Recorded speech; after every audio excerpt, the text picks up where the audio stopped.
Ya. Keluaran 31 ayat 12 sampai 18. Peringatan untuk menguduskan hari Sabat. Berfirmanlah Tuhan kepada Musa, katakanlah kepada orang Israel demikian, akan tetapi hari-hari Sabatku harus kamu pelihara, sebab itulah peringatan antara aku dan kamu, turun-temurun, sehingga kamu mengetahui bahwa akulah Tuhan yang menguduskan kamu. Haruslah kamu pelihara hari Sabat, sebab itulah hari kudus bagimu. Siapa yang melanggar kekudusan hari Sabat itu, pastilah ia dihukum mati. Sebab setiap orang yang melakukan pekerjaan pada hari itu, orang itu harus dilenyapkan dari antara bangsanya. 6 hari lamanya boleh dilakukan pekerjaan, tetapi pada hari yang ketujuh haruslah ada Sabat, hari perhentian penuh, hari kudus bagi Tuhan. Setiap orang yang melakukan pekerjaan pada hari Sabat, pastilah ia dihukum mati. Maka haruslah orang Israel memelihara hari Sabat dengan merayakan Sabat turun-temurun menjadi perjanjian kekal antara aku dan orang Israel. Maka inilah suatu peringatan untuk selama-lamanya, sebab 6 hari lamanya Tuhan menjadikan langit dan bumi, dan pada hari yang ketujuh ia berhenti untuk beristirahat. Dan Tuhan memberikan kepada Musa setelah ia selesai berbicara dengan dia di Gunung Sinai kedua loh hukum Allah, loh batu yang ditulisi oleh jari Allah. Oke, terima kasih Niar. Sama Kak.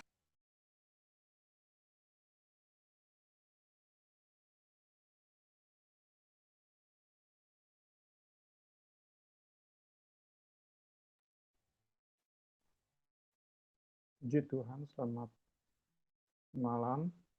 Kembali seperti kita yang ada, kita bersyukur karena anugerah Tuhan kita ada. Kita belajar malam hari ini tentang Sabat. Sabat itu diulang-ulangnya dalam Keluaran.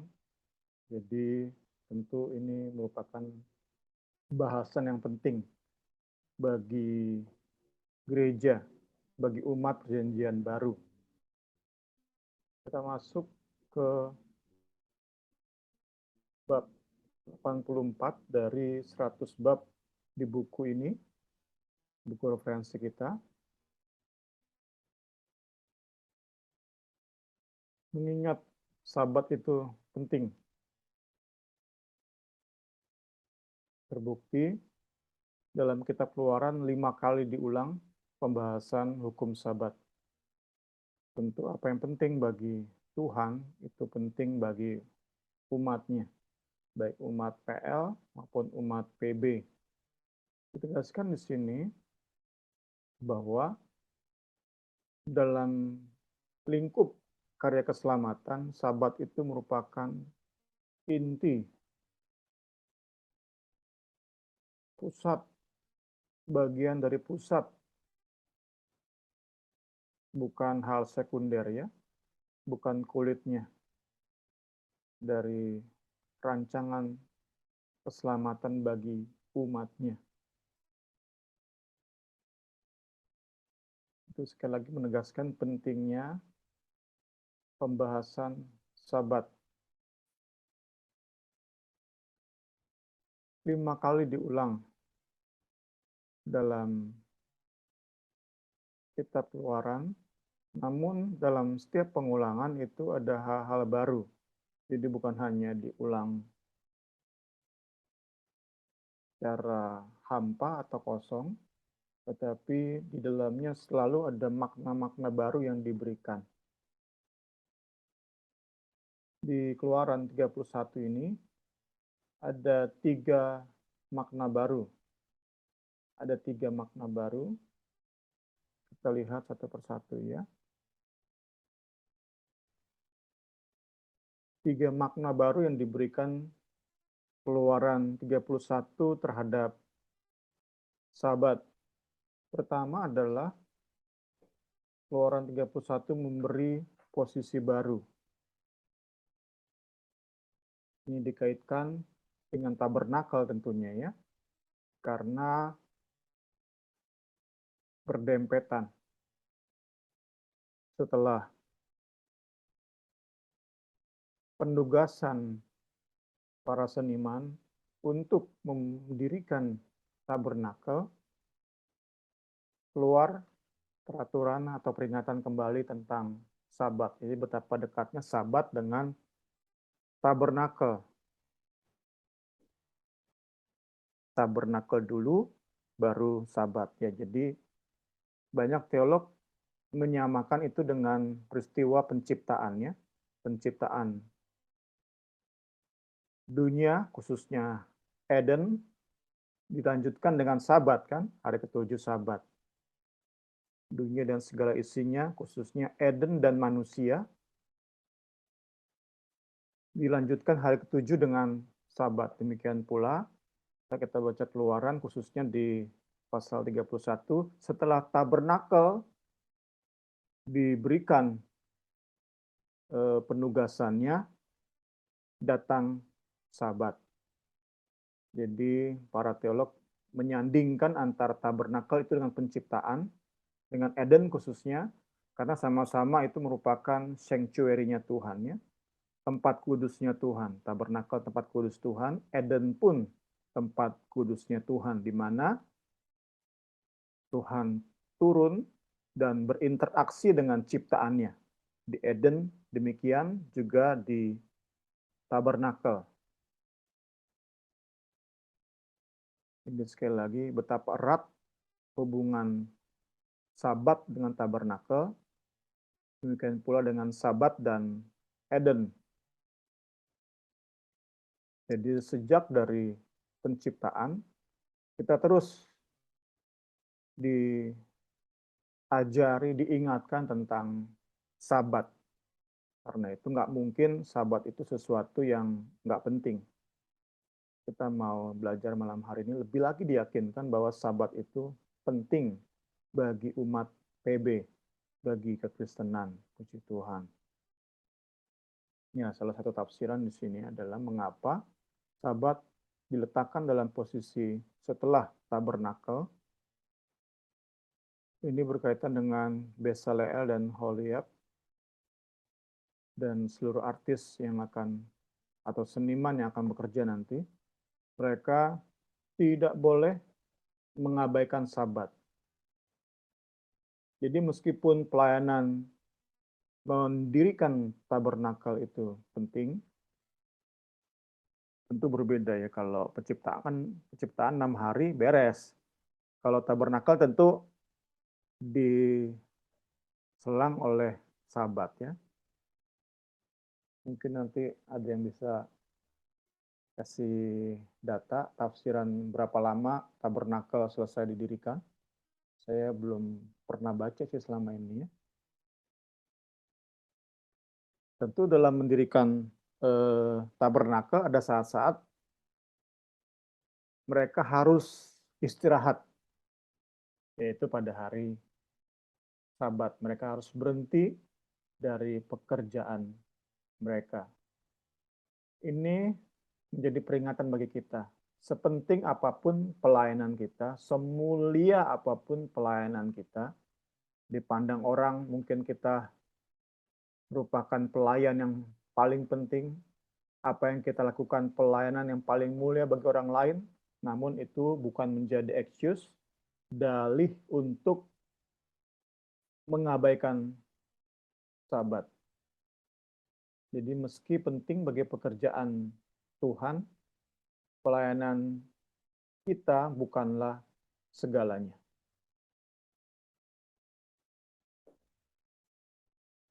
Karena itu saat seseorang merasa pelayanannya, kita baliknya, saat seseorang merasa atau berpikiran, berkeyakinan bahwa pelayanannya paling penting, pelayanannya tak tergantikan, itu pasti ada yang salah dalam prinsip Sabat. Hidup dia pasti tidak menjalani Sabat secara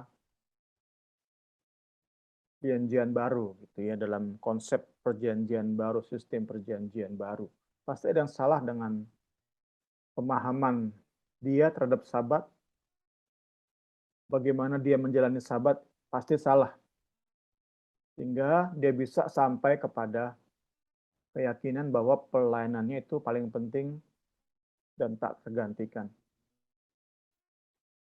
Karena itu jangan sampai kita seperti itu ya. Kita harus memiliki pemahaman yang benar terhadap Sabat. Kita harus menjalaninya dengan benar juga, seperti yang diajarkan oleh Injil, sehingga kita tidak pernah terbersit pemikiran seperti itu. Tetap kita tahu pelayanan kita itu bisa digantikan orang lain, pelayanan kita bukan segala-galanya. Hanya Kristus saja segala-galanya. Puji Tuhan. Itu yang pertama. Keluaran 31 memberi posisi baru bagi Sabat. Kedua, Keluaran 31 memberi tujuan baru. Ya, di sini tentang relasi. Relasi antara Allah dengan umatnya. Dari generasi ke generasi.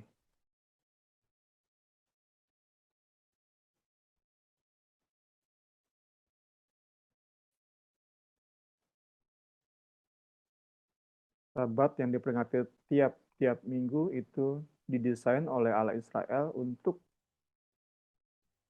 mempromosikan pengenalan akan Tuhan. Puji Tuhan, puji Tuhan.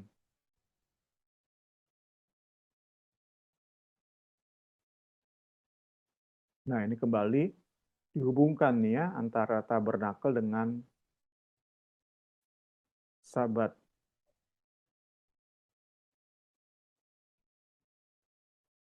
Tabernakel itu adalah ruang yang dikuduskan oleh Allah untuk Allah berinteraksi dengan umatnya.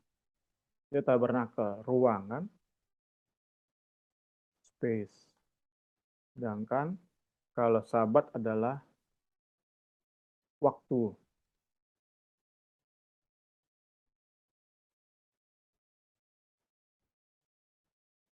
Hari ya. Hari yang dikuduskan oleh Allah untuk berinteraksi dengan umatnya. Jadi terus kalau kita juga search di Google itu beberapa teolog juga menghubungkannya antara tabernakel dengan Sabat, juga dengan Eden. Ya, terus kita ketiga, Keluaran 31 memberitahu kita hukuman baru.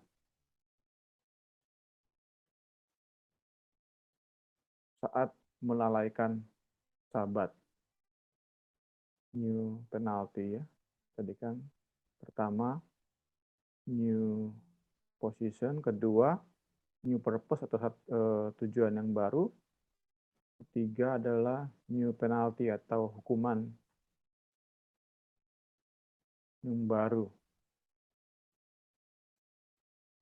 Hukumannya hukuman mati. Ada contoh kasus itu di Bilangan 15 ayat 32 sampai 36.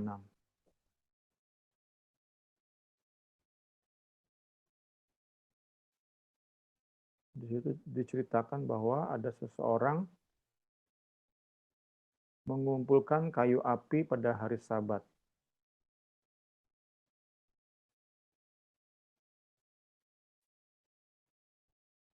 Itu tindakan si orang ini menghasilkan hukuman. Dia dilontari dengan batu sampai mati. Dia digiring keluar tempat perkemahan, kemudian dilontari batu sampai mati. Ya, pertanyaan tentu mengapa hukuman sekeras itu saat melalaikan Sabat, karena berkaitan dengan tadi ya, relasi dengan Tuhan.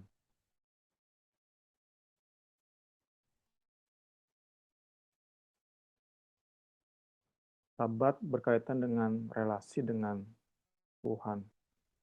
Saat seorang Israel menolak menjalani Sabat, itu sama seperti berkata kepada Allah, relasi denganmu nggak penting.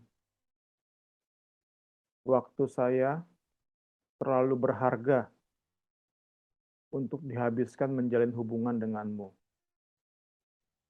Istilahnya sekarang buang-buang waktu.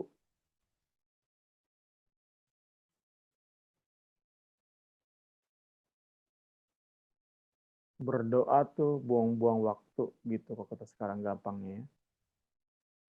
Menjalani Sabat tuh buang-buang waktu, itu intinya. Jadi tidak heran itu menghasilkan hukuman dipisahkan dari bangsanya, dipisahkan dari Tuhan.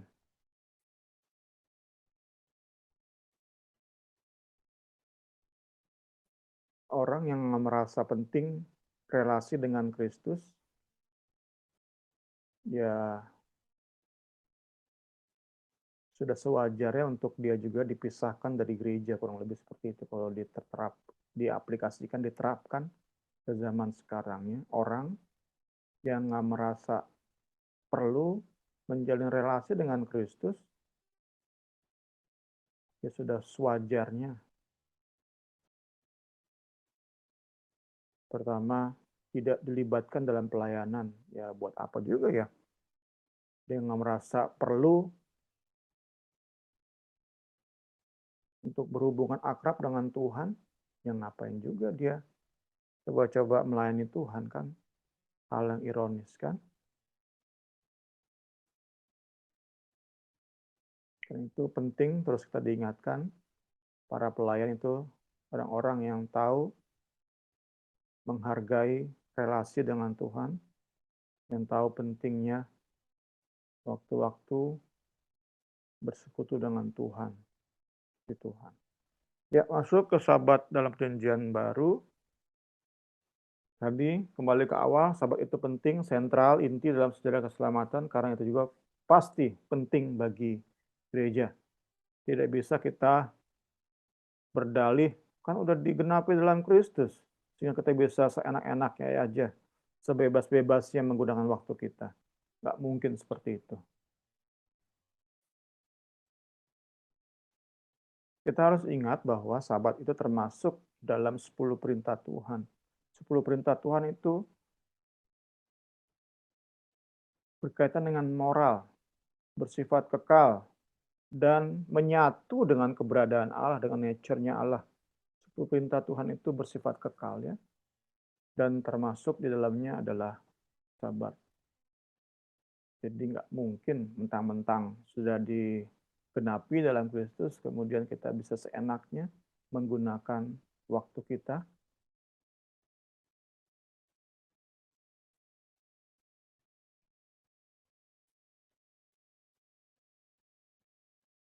Ini memberi sebuah kepastian, keyakinan bagi kita sama-sama ya. Beberapa kita yang ada bahwa Sabat itu penting. Kita perlu mengerti dengan benar hukum Sabat, prinsip Sabat, sehingga kita tidak salah di hadapan Tuhan.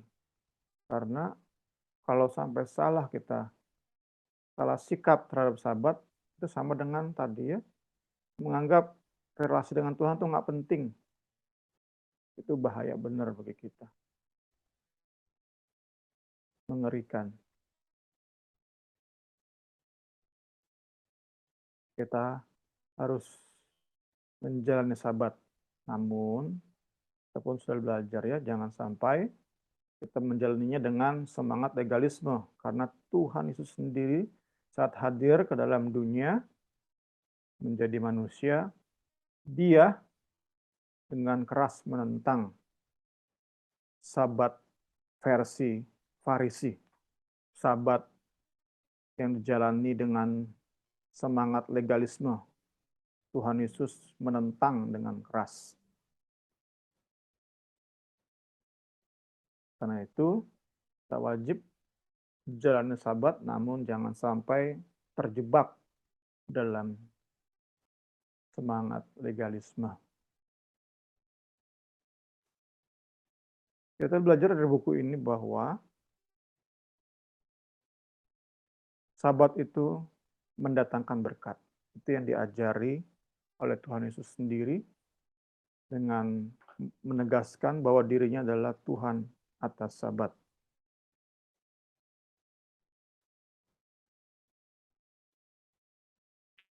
Salah satu cara untuk kita menikmati sukacita ketuhanannya adalah tentu dengan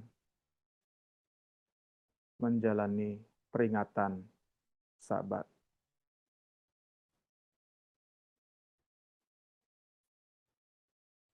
Ada janji pemulihan. Dan Kristus yang memulihkan itu ya. Janji pemulihan Sabat itu di Yesaya 58 ayat 13. Ini janji pemulihan Sabat.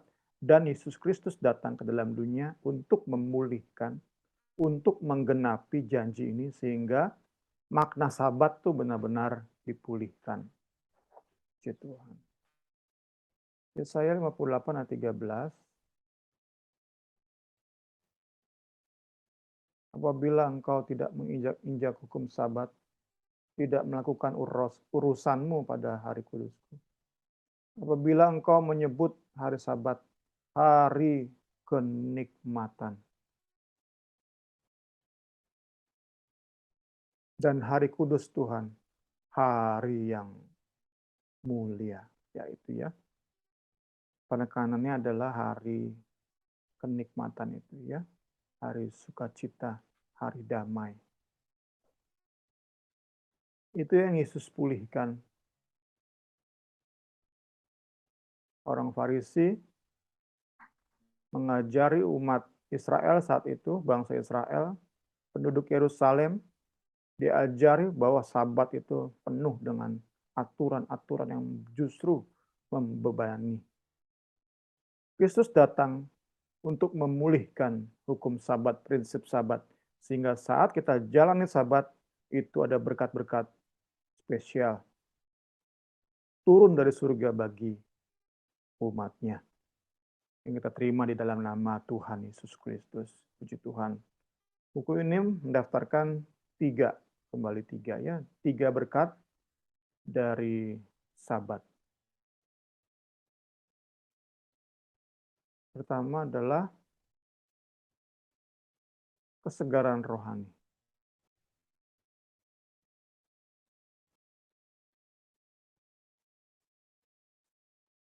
Sabat itu dalam bahasanya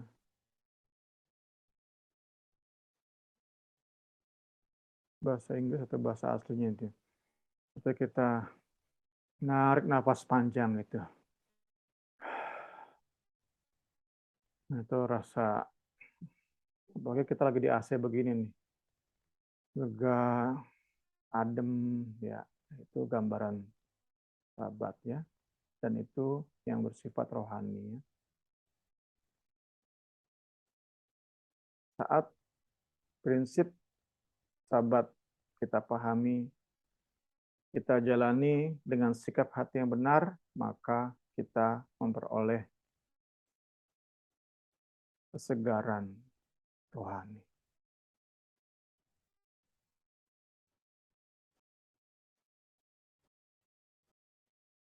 Yesus air hidup, di hari Sabat kita seperti sedang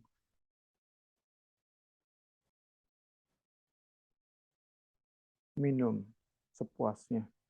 Yesus roti hidup, di hari Sabat kita sedang makan, nikmat sepuasnya. Sedemikian sehingga kesempatan Sabat yang cukup itu kita membentuk pola pikir, pola hidup kita, sehingga di hari-hari berikutnya, Senin sampai Sabtu,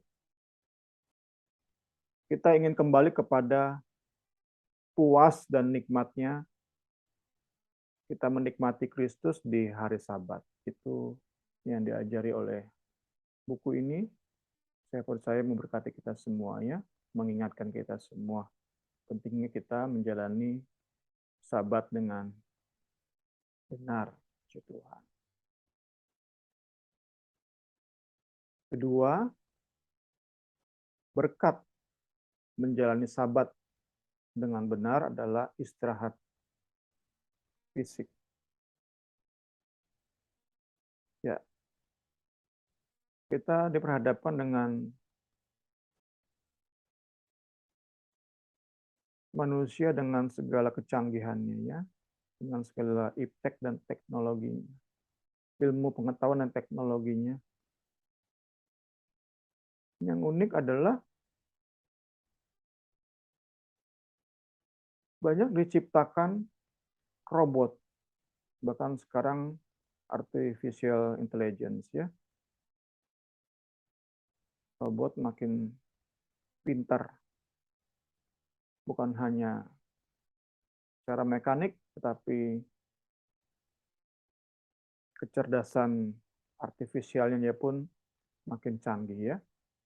Namun yang unik adalah manusia bukannya terbantu oleh robot, tapi justru makin banyak pekerjaan, makin menumpuk pekerjaan. Makin kurang waktu untuk mengerjakan hal-hal lain. Contoh yang paling gampang ya di banknya. Sudah ada ATM. ATM itu kan robot teller, ya. Mesin teller. Logikanya kan saat udah ada robot teller, ada ATM, pegawai di bank kerjaannya makin berkurang. Pulang bisa tepat waktu. Namun faktanya kan pegawai bank makin banyak, makin sibuk, bahkan bisa kita katakan kan udah mirip kerjanya kayak robot, ya. Bekerja selama mungkin, menyelesaikan pekerjaan secepat mungkin, sebanyak mungkin. Ini kan sebuah ironi, ya. Manusia ingin mencari jawaban, tetapi yang didapati nol besar, ya, gagal total. Robot ternyata tidak menyelesaikan masalah manusia. Diingatkan kita tentang Sabat, ya. Sabat itu memang bagi dunia kebodohan. Bagi orang-orang yang terus mencari duit, mengejar pencapaian-pencapaian, Sabat itu kebodohan. Namun kita belajar, kita percaya sesuai dengan kebenaran firman Tuhan, bahwa Sabat itu merupakan jawaban terhadap manusia. Apa yang manusia cari sebenarnya didapati di dalam Sabat.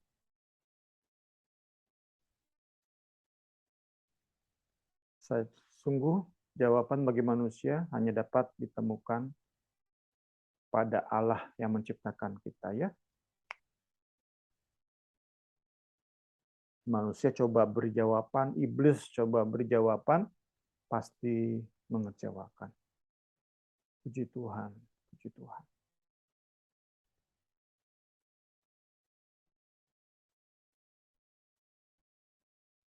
Ketiga, ya. Berkat Sabat adalah kita bisa menjadi saksi. Saat orang dunia sibuk terus dengan pekerjaannya, kita bisa jadi saksi saat kita mempertahankan pola Sabat, ya. Saat orang dunia terus cari cuan, kita bisa, orang-orang Kristen bisa beristirahat. Namun ya sekali lagi itu, apalagi di negara kita, ya, memang minggu libur semua, kan. Bahkan kita kalah sama orang-orang muslimnya, orang-orang muslim 5 waktu ada mereka yang memang sangat-sangat strict dalam menjalankannya, sehingga benar-benar saat 5 waktu tersebut ya berhenti dari pekerjaannya, istirahat. Kan berbeda dari kesenangannya, kita kalah sebenarnya. Ya, karena itu memang yang paling prinsip adalah Kristus, ya. Bagaimana memperkenalkan Kristus.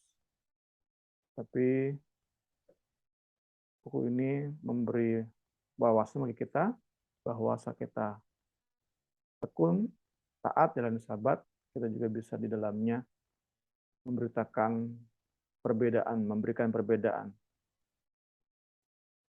Ya, lawan semangat Sabat adalah khawatir kita kurangnya, ya kita terus bekerja, atau kedua adalah serakah dan rakus, ya ingin terus dan terus, nggak pernah puas. Saat kita bisa yakin bahwa Tuhan mencukupi kita, saat kita terus belajar mencukupkan diri, kita bisa menjalani Sabat. Ya, diskusi sebentar.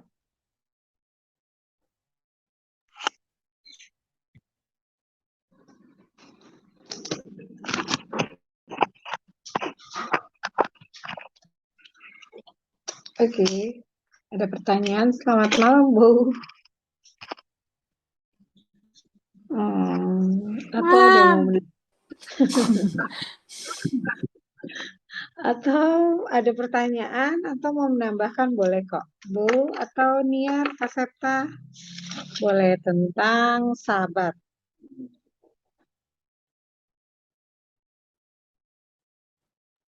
Iya, Karini. Boleh.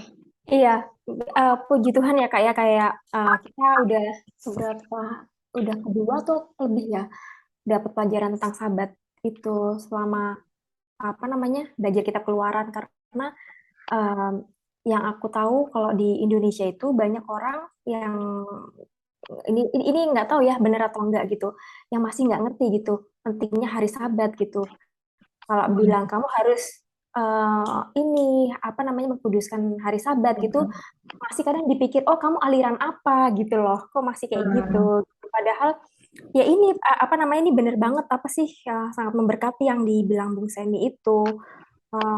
Jadi ya apa sih namanya ya, semoga lebih banyak yang ini sih, lebih banyak yang lebih lebih ngerti gitu loh betapa pentingnya hari Sabat gitu. Ya apa ya, kayak aku dulu tuh mikir, pernah baca apa sih kayak kitab Hakim-Hakim itu, kalau eh, Tuhan tuh kalau nyuruh kita berhenti berhenti aja gitu, jangan diterusin gitu, karena lagian apa sih namanya kayak perintah Tuhan untuk berhenti itu menunjukkan bahwa kita itu percaya semuanya atas kasih karunia gitu, bukan kehebatan, bukan kemampuan kita sendiri, kita bisa dan itu karena memang kasih karunia karunia Tuhan gitu, bukan karena pekerjaan kita gitu sih. Jadi apa sih namanya ya itu bener banget yang ada berkat tersendiri, lalu ya percaya itu tambahannya mungkin ya itu kayak lebih percaya bahwa segala sesuatu itu bukan karena usaha kita bisa meraih ini itu ya karena karunia Tuhan itu sih. Anugerah Tuhan. Amin. Benar. Makasih Niar. Sama-sama. Ada yang tambahan yang lain, Bu atau Kak Septa, boleh menambahkan. Luar biasa memang ada berkat dari Sabat yang kita rasakan ya. Kadang-kadang kalau saya mungkin emang karena ada di keluarga gembala ya, jadinya belum pernah kayaknya absen dari ibadah gitu. Tapi kecuali sakit ya. Kalau misalnya ibadah-ibadah itu memang selesai ibadah yang ngerasa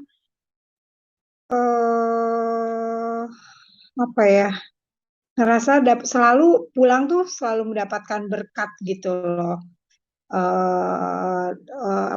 Bisa mendapatkan berkat firman Tuhan kayak gitu-gitu, bisa ketemu teman, benar dibilang juga ada kesegaran rohani kayak gitu kan.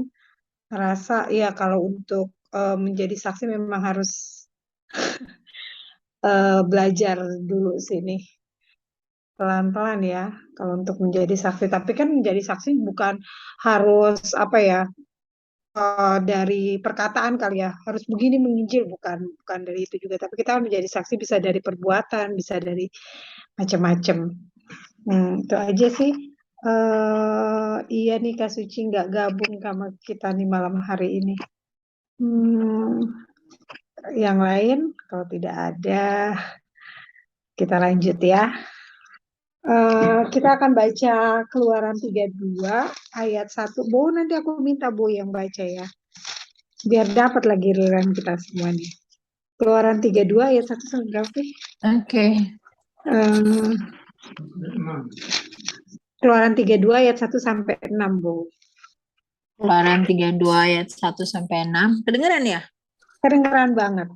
Anak lembu emas. Ketika bangsa itu melihat bahwa Musa mengundur-undurkan turun dari gunung itu, maka berkumpullah mereka mengerumuni Harun dan berkata kepadanya, "Mari buatlah untuk kami Allah yang akan berjalan di depan, sebab Musa ini orang yang telah memimpin kami keluar dari tanah Mesir. Kami tidak tahu apa yang telah terjadi dengan dia." Lalu berkatalah Harun kepada mereka, "Tanggalkanlah anting-anting emas yang ada pada telinga istrimu, anakmu laki-laki dan perempuan, dan bawalah semuanya kepadaku." Lalu seluruh bangsa itu menanggalkan anting-anting emas yang ada pada telinga mereka dan membawanya kepada Harun. Diterimanya itu dari tangan mereka, dibentuknya dengan pahat dan dibuatnyalah daripadanya anak lembu tuangan. Kemudian berkatalah mereka, "Hai Israel, inilah Allahmu yang telah menuntun engkau keluar dari tanah Mesir." Ketika Harun melihat itu, didirikannyalah mezbah di depan anak lembu itu. Berserulah Harun katanya, "Besok hari raya bagi Tuhan," dan keesokan harinya pagi-pagi, maka mereka mempersembahkan korban bakaran dan korban keselamatan. Sesudah itu duduklah bangsa itu untuk makan dan minum, kemudian bangunlah mereka dan bersukaria. Amin. Oke, thank you. Yuk.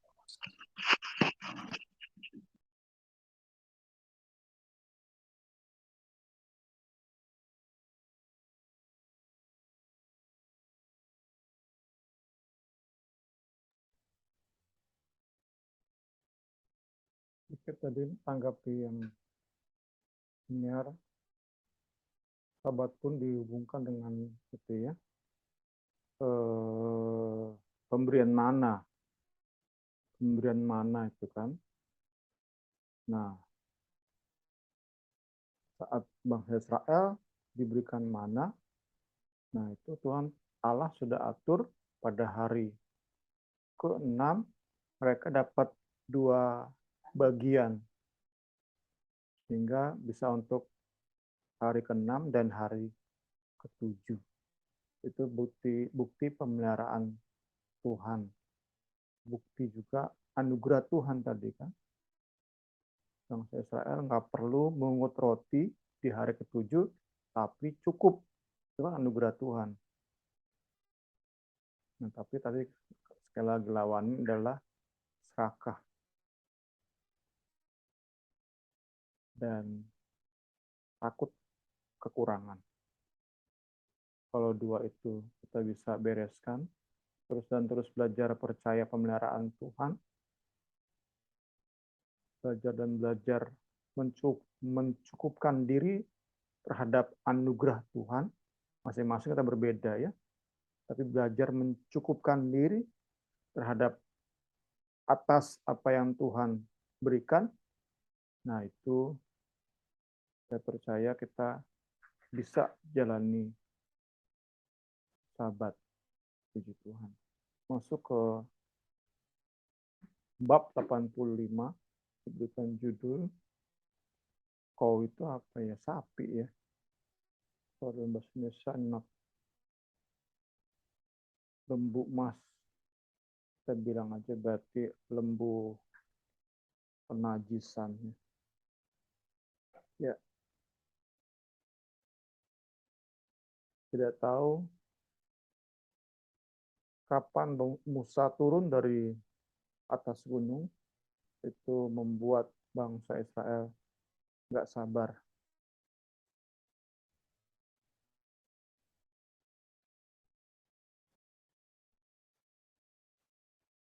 Mungkin dalam hati mereka sudah berkata, udah cukup lama. Sudah saatnya untuk bertindak. Kesabaran kami udah habis. Musa nggak ada kabarnya, nggak jelas kabarnya. Sudah saatnya kami bertindak. Ya entah berapa orang yang memulai gerakan ini. Kita sekarang sering dengar istilah oknum ya. Nah, berapa oknum yang memulai gerakan ini? Yang kita catat adalah terbentuknya sebuah persekutuan. Katakan mereka gathering themselves, berkumpul bersama-sama, mengadakan persekutuan menurut keinginan mereka sendiri, tidak Tuhan kumpulkan, tetapi ingin ngumpul sendiri. Ini mengingatkan kita bahwa kita harus waspada terhadap segala sesuatu yang dinamakan persekutuan. Ya. Karena persekutuan yang tidak diinisiasi Tuhan, itu berpotensi memiliki motivasi satanik. Kita harus waspada supaya tidak terjerat ke dalam persekutuan semacam itu. Kiranya kita semua diberi hikmat oleh Tuhan untuk mendeteksi kita masuk ke sebuah persekutuan ini satanik atau bukan.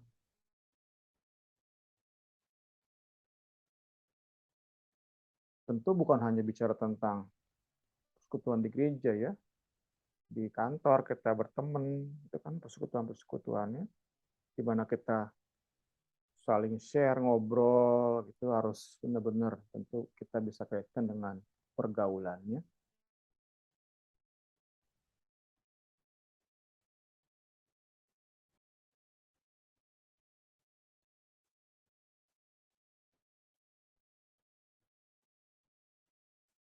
Satu Korintus 10 ayat 11, semua ini telah menimpa mereka sebagai contoh dan dituliskan menjadi peringatan bagi kita yang hidup pada waktu di mana zaman akhir telah tiba. 1 Korintus 10 ayat 11. Jadi kisah anak lembu emas ditulis itu memberi manfaat rohani bagi kita. Itu menjadi peringatan. Buku ini memberi 5 poin. Peringatan yang kita terima lewat sejarah anak lembu emas.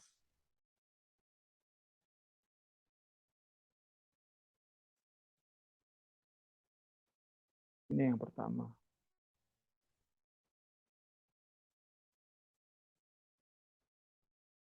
Kita menyakiti hati Tuhan ketika kita melanggar larangannya.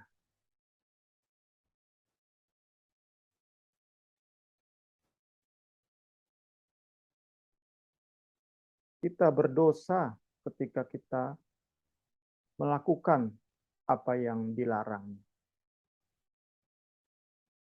Mereka sudah tahu 10 hukum Taurat, namun mereka langgar. Mereka melanggar 2 hukumnya. Hukum yang pertama, jangan menyembah dewa lain, hanya Allah Israel saja, itu mereka langgar. Hukum kedua, jangan membuat patung bagimu, itu pun mereka langgar. Mereka sudah tahu. Lagi ya, mereka already knew. Sudah tahu. Namun tetap melanggarnya. Bahkan mereka sudah membuat janji. Ini highlight-nya. Mereka sudah berjanji setia. Ini ya. Everything the Lord has said, we will do. Mereka berjanji untuk melakukan hukum Taurat. Berjanji untuk menjauhi apa yang Tuhan larang. Namun tadi ya, pertama sudah tahu, kedua udah berjanji, namun tetap mereka melanggarnya. Mereka melakukan apa yang Tuhan larang. Ini tentu menjadi peringatan bagi kita, karena kita pun dalam menjalani kekristenan sebagai pengikut Kristus, kita pun memiliki pola yang sama ya. Banyak hal sudah kita tahu, paham, bahkan kita buat komitmen dalam hati, namun pada kenyataannya kita jatuh dan jatuh lagi. Dihubungkan dengan renungan tadi ya, yang Agnes buat tentang dosa favorit. Kita masing-masing punya dosa favorit. Dosa favorit itu sebenarnya menjadi alat untuk mengetahui berhala di hidup kita itu apa.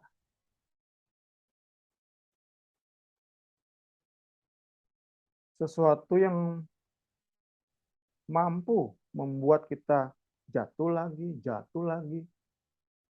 dalam dosa yang sama, sesuatu itulah berhala dalam hidup kita. Tentu kita perlu mengenali dan membereskannya. Sekali lagi, sesuatu yang membuat kita jatuh dan jatuh lagi ke dalam dosa yang sama, sesuatu itu merupakan berhala di hidup kita. Jadi jangan kita sampai serendah itu melihat bangsa Israel. Parah itu loh menyembah anak lembu tanpa menyadari bahwa kita pun masing-masing punya anak lembu di hidup kita. Anak lembu di hidup kita adalah sesuatu yang bisa membuat kita jatuh dan jatuh lagi ke dalam dosa yang sama. Jadi anak lembu di Keluaran itu menjadi refleksi bagi kita bahwa kita pun punya anak lembu di hidup kita. Tuhan Yesus tolong kita tentu ya. Buku ini mengutip E.W. Pink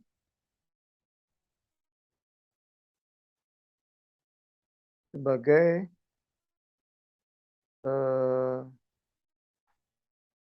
sumber untuk menjelaskan cara kita membuang berhala.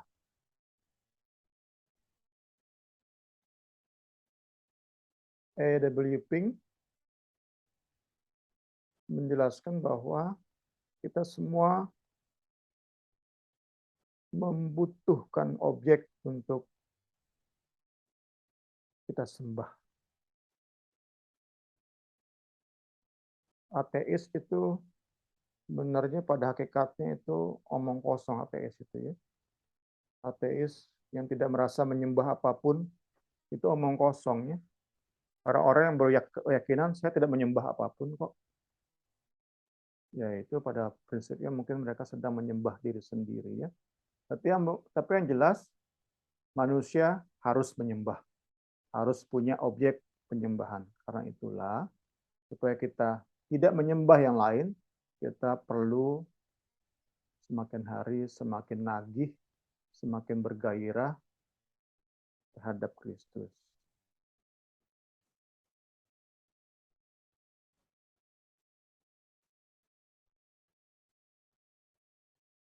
Supaya kita nggak menginginkan berhala atau Allah palsu.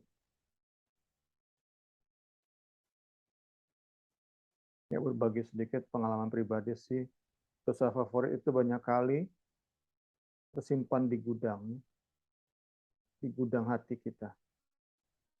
Dosa favorit itu gampang balik lagi. Nggak perlu usaha keras, tinggal ke gudang, cari sebentar, ketemu lagi.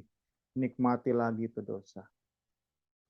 Tentu menjadi impian kita bersama, Kristen yang sungguh rindu diubahkan adalah dosa favorit itu bisa dibuang dari gudang hati kita ya.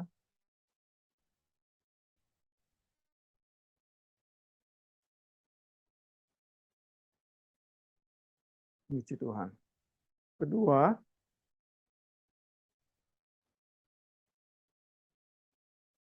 kita belajarkan peringatan yang kita peroleh saat belajar dari anak lembu emas. Peristiwa anak lembu emas. Pertama, kita berdosa ketika melanggar larangan Tuhan. Kedua, kita berdosa ketika tidak percaya pada sempurnanya rancangan Allah.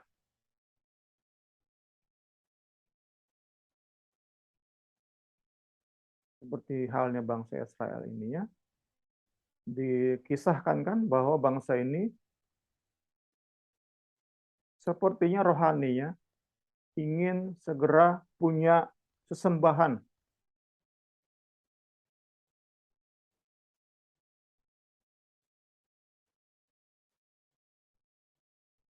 Ingin segera, kalau kita sekarang, beribadah. Ingin segera menyembah Tuhan. Jelas tampak rohani. Tapi bangsa ini tampak rohani, ingin membuat patung, ingin punya sesembahan, karena ada maunya. Mereka segera ingin pergi dari padang gurun. Mereka udah kelamaan di padang gurun, nunggu Musa nggak datang.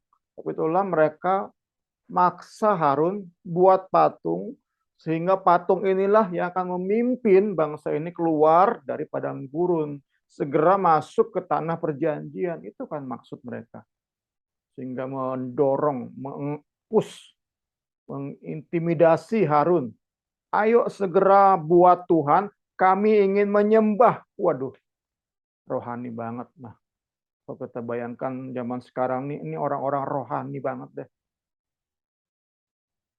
Mereka punya agenda tersendiri. Mereka nggak sabar dengan agenda yang Tuhan siapkan. Rundown yang Tuhan susun, itu mereka nggak sabar.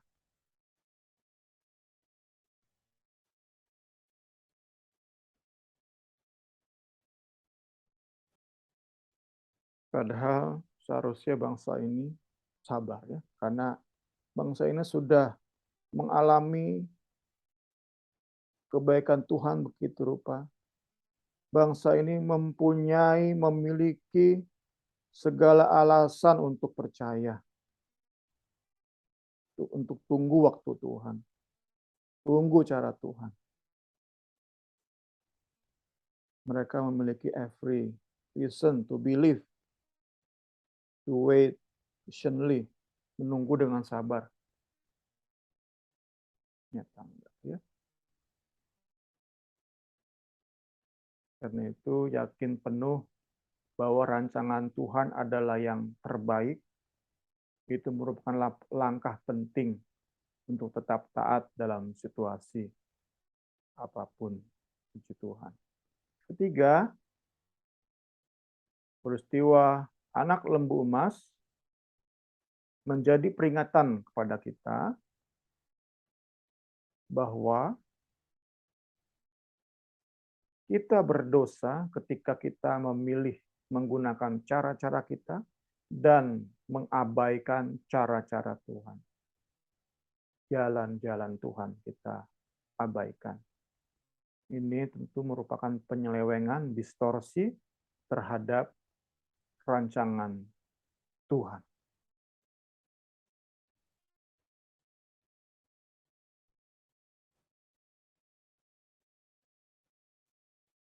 Ini tampaknya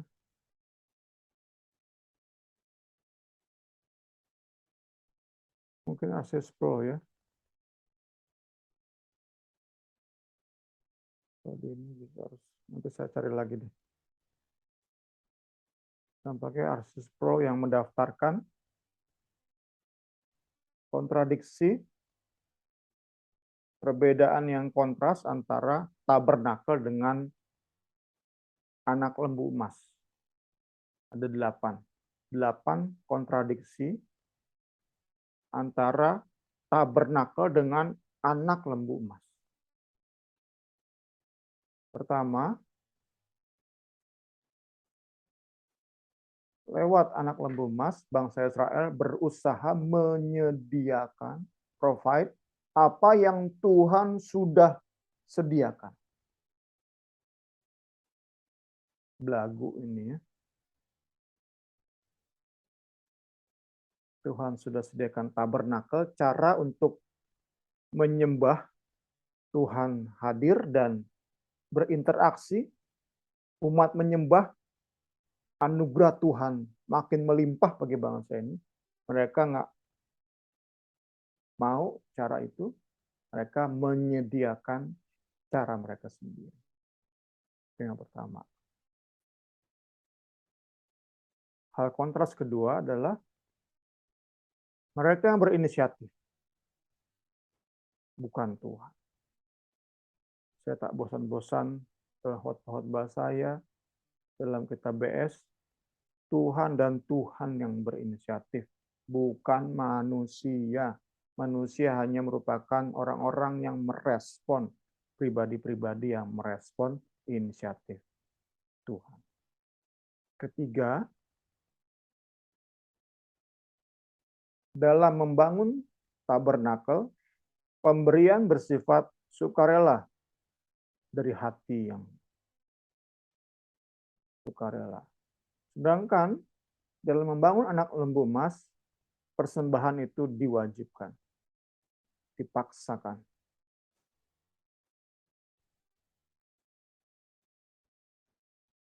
Kontras nomor 4, kalau kita bandingkan tabernakel dengan anak lembu emas,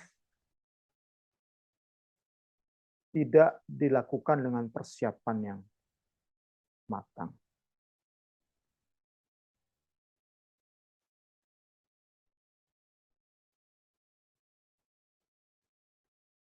Nomor 5 berkaitan dengan nomor 4 sama ya, yang lebih sama. Dibangun secara instan. Overnight. Anak lembu emas dibangun secara instan. Persiapannya sembarangan, dibangunnya secepatnya. Ya. Berbeda jauh dengan tabernakel ya. Kita sudah belajar banyak kemarin kan, dari pasal 25 sampai 31 itu tentang tabernakel. Terus menerus. Bagaimana detail Allah mempersiapkan rumahnya, kemahnya. Anak lembu emas kontras banget, anak lembu emas ya. Dipersiapkan sembarangan, dibangun secepat mungkin.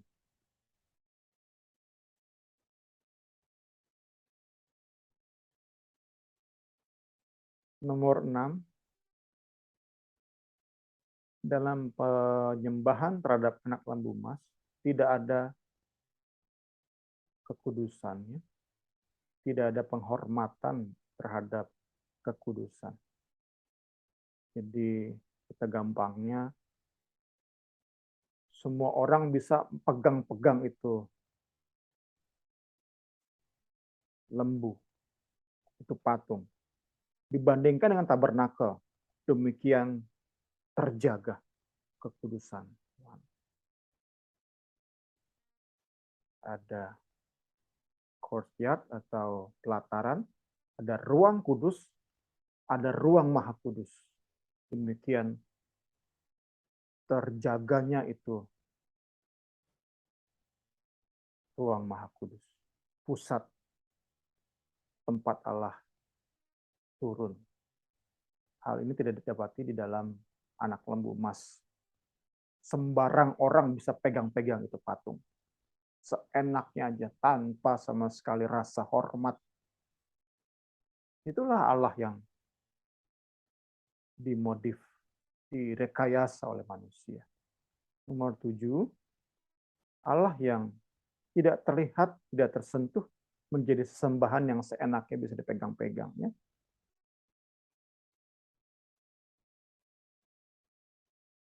Delapan, Allah yang hidup dan berpribadi menjadi benda yang tidak bisa buat apa-apa, tidak bisa merespon apa-apa, tidak bisa merasa apa-apa, tidak bisa bersikap apa-apa. Ya. Oke, lanjut.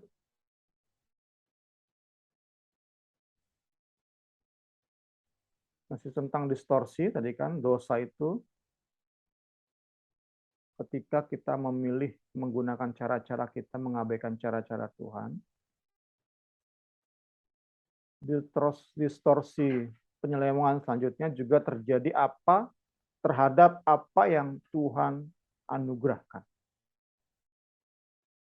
Ini bicara tentang perhiasan yang dipersembahkan untuk bangun anak lembu emas. Perhiasan emas perak yang mereka miliki itu kan pemberian Tuhan. Tuhan yang menggerakkan hati bangsa Mesir kasih ke bangsa ini. Itu pemberian Tuhan, anugerah Tuhan. Bisa mereka gunakan untuk bangun patung. Itulah distorsi, penyelewengan terhadap anugerah Tuhan. Kita perlu mawas diri ya, karena sekali lagi, peristiwa ini menjadi peringatan bagi kita. Paulus yang bilang, peristiwa ini merupakan peringatan bagi kita, sehingga kita perlu mawas diri, selalu eling. Ingat bahwa seluruh berkat yang kita terima berasal dari Tuhan, sudah sepantasnya berkat-berkat tersebut kita gunakan untuk kemuliaan Tuhan. Ya, selanjutnya kita tahu bersama, sudah baca tadi, distorsi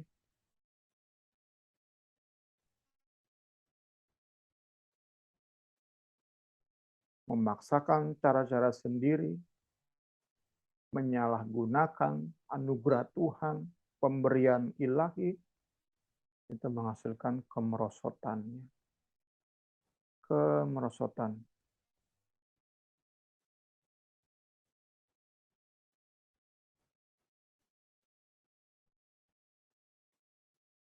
Para teolog meyakini yang dikatakan perayaan itu tadi, makan, minum, bersukaria itu bukan sebatas itu ya, diyakini itu ada kandungan seksual. Jadi kemungkinan ada praktek-praktek seksual di situ.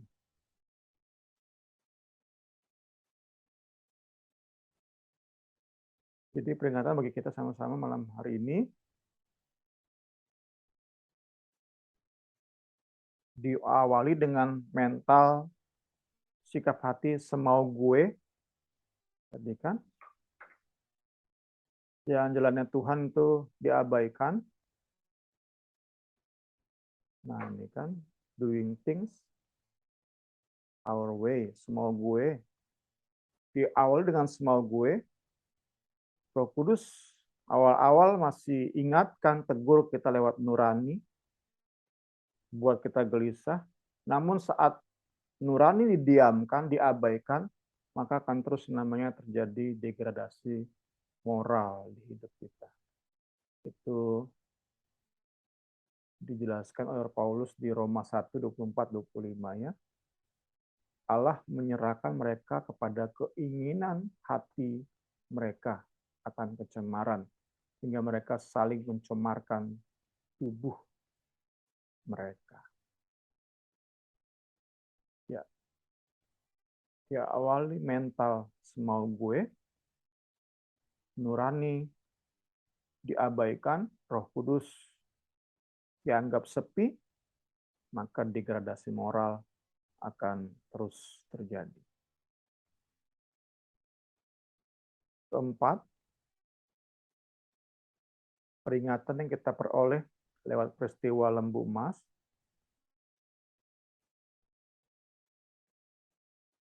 ini berkaitan dengan dengan Harun.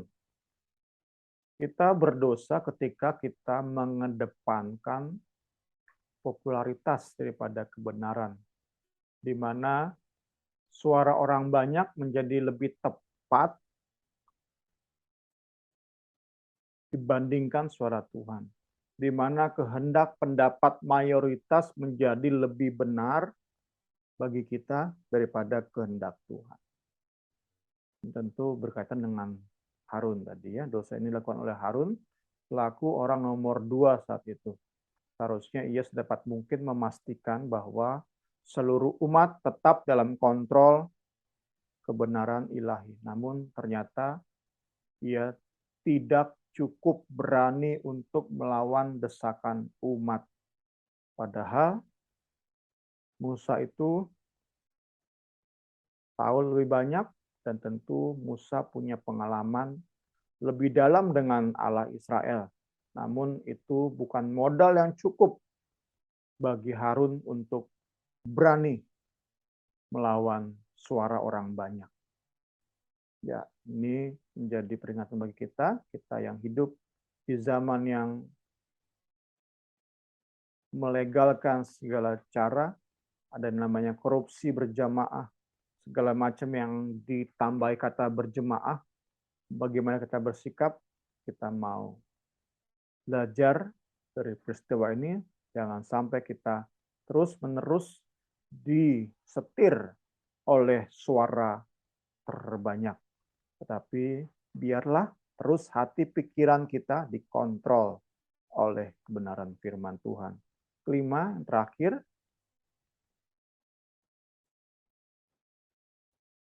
peristiwa lembu emas menjadi peringatan bagi kita bahwa kita berdosa ketika kita melupakan apa yang Tuhan sudah buat bagi kita dan kembali kepada pola hidup yang lama.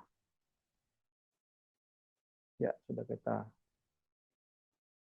belajar bahwa bangsa Israel itu menjadi penikmat dari berbagai bentuk kebaikan Allah.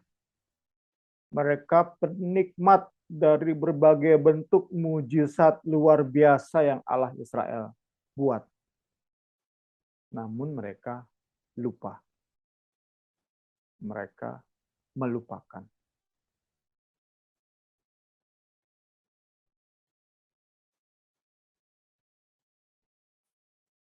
Mazmur 106 ayat 19 sampai 22. Saya bacakan. Mereka membuat anak lembu di Horeb, sujud menyembah kepada patung tuangan. Mereka menukar kemuliaan mereka dengan bangunan sapi jantan yang makan rumput. Mereka melupakan Allah yang telah menyelamatkan mereka, yang telah melakukan hal-hal besar di Mesir, perbuatan-perbuatan ajaib di tanah Ham, perbuatan-perbuatan dahsyat di tepi laut Teberau. Ya, sekali lagi, apa yang bangsa Israel lakukan peringatan bagi kita.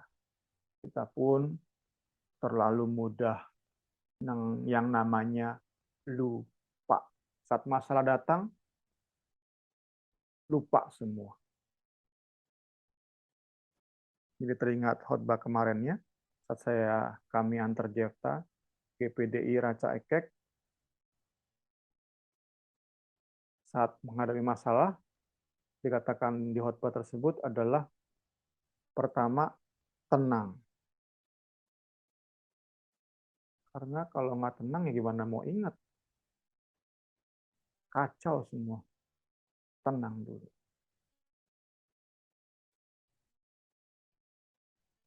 Kita terlalu mudah lupa, apalagi saat masalah kita datang. Tapi saat-saat ini kita pun pertama mudah lupa, tapi juga saat dikasih ingat, sotoy. Cepat bosen kita, cepat kesel kita saat mendengar sesuatu yang diulang-ulang, cepat kesel kita.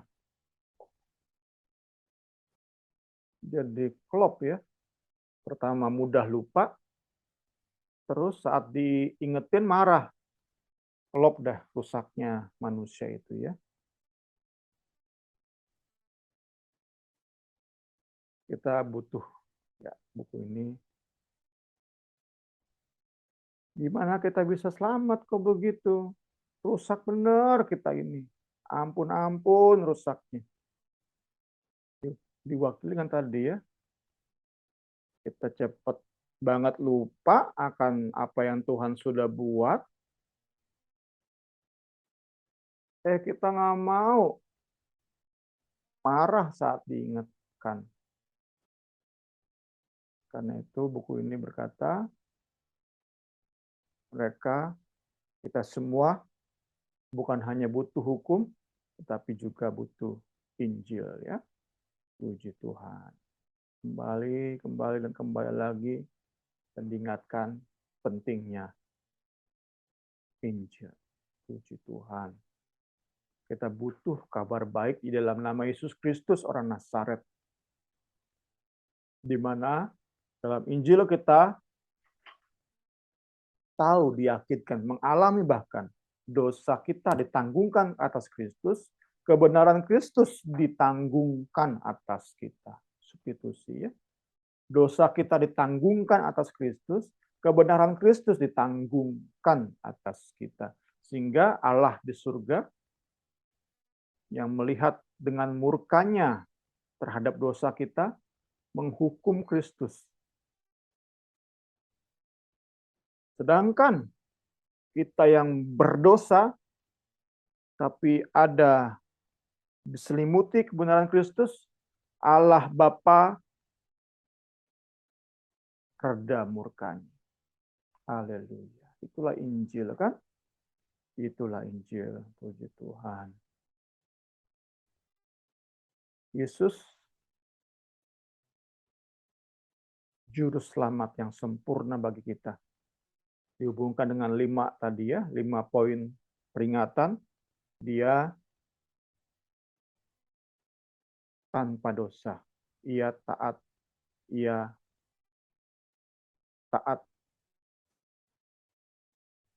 Tadi kan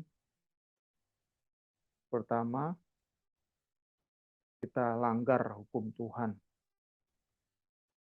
Dia taat. Dia pun percaya bahwa Tuhan punya rancangan yang terbaik. Punya waktu yang terbaik. Kemudian Tuhan Yesus juga juru selamat yang berserah pada kehendak Bapa. Kemudian dia juru selamat yang berani. Kalau kita seringkali mengikuti suara mayoritas, Allah kita, juru selamat kita, juru selamat yang berani. Puji Tuhan. Dia sungguh juru selamat yang sempurna bagi kita. Dan terakhir banget, di dalam Dia, kita pun menerima anugerah yang memampukan kita untuk menang melawan dosa. Tentu belum sempurna, tetapi kita punya kapasitas untuk mengalahkan dosa, untuk belajar dan belajar menjauhi apa yang Tuhan larang, untuk belajar dan belajar percaya penuh pada sempurnanya rancangan Tuhan atas hidup kita, untuk belajar dan belajar menggunakan cara-cara Tuhan, bukan cara-cara kita, untuk belajar dan belajar mementingkan, mengedepankan kebenaran di atas popularitas, kebenaran di atas suara orang banyak. Dan kita percaya Yesus dalam hidup kita akan memampukan kita untuk tetap ingat apa yang Tuhan sudah buat bagi kita, dan kita tetap menjalani hidup yang baru di dalam Dia. Puji Tuhan, selamat malam, Tuhan Yesus berkati kita semua.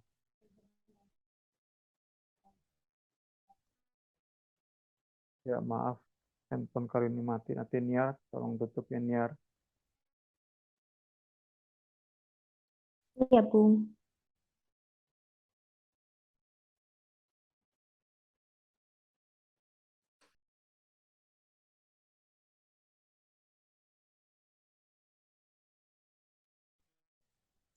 Mau ada diskusi dulu.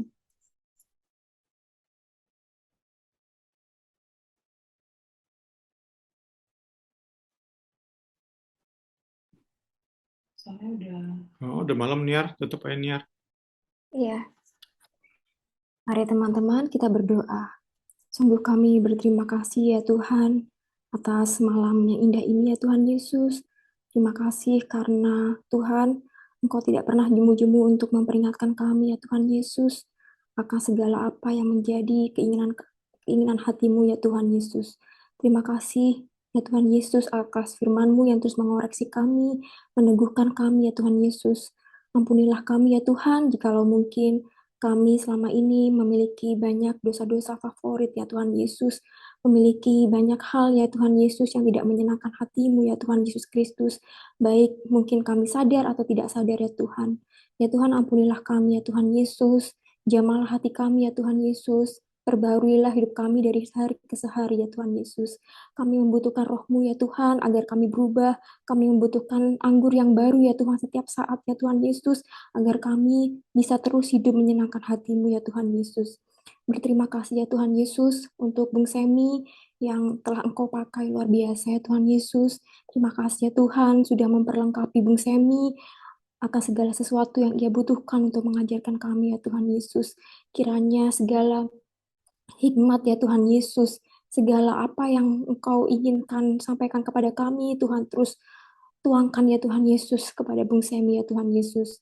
Berkati semua kami yang juga hadir pada malam hari ini ya Tuhan Yesus.